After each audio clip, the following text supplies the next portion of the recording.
फुलवा के कली जैसन बेटी सुंदर बेटी से हो बेटी ढरे नैना लोरा हो। फुलवा के कली जैसन बेटी दुलारी बेटी से हो बेटी ढरे नैना लोरा हो।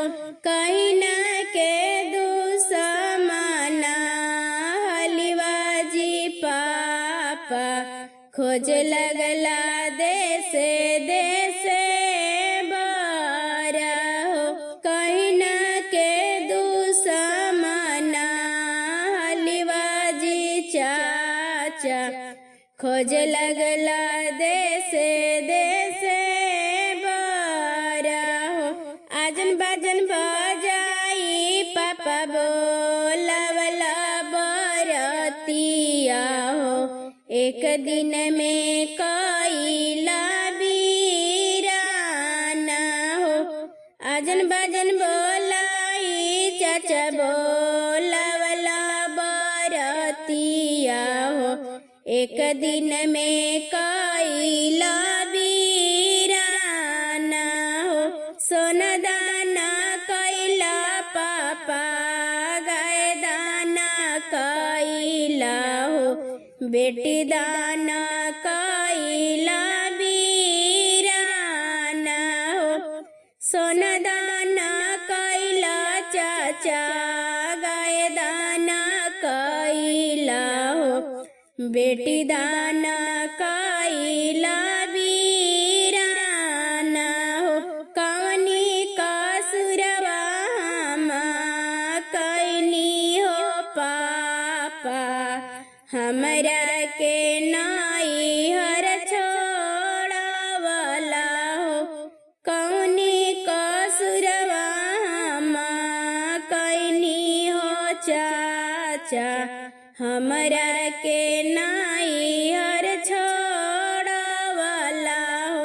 दनवा जे देहला दहेजवा जे दिहला हो। पराया संगे देला हाथ धराई हो।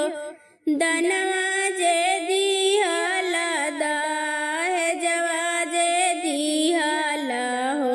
पराया संगे देला हाथ धराई हो।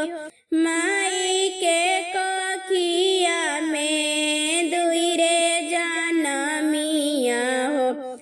एक भैया रे एक बहिना हो। चाची के कोखिया में दुई रे जनमिया हो। एक भैया रे एक बहिना हो। बेटवा के रखला पापा अपना घरवा हो। हमरो भेजैला दूरा देसे हो।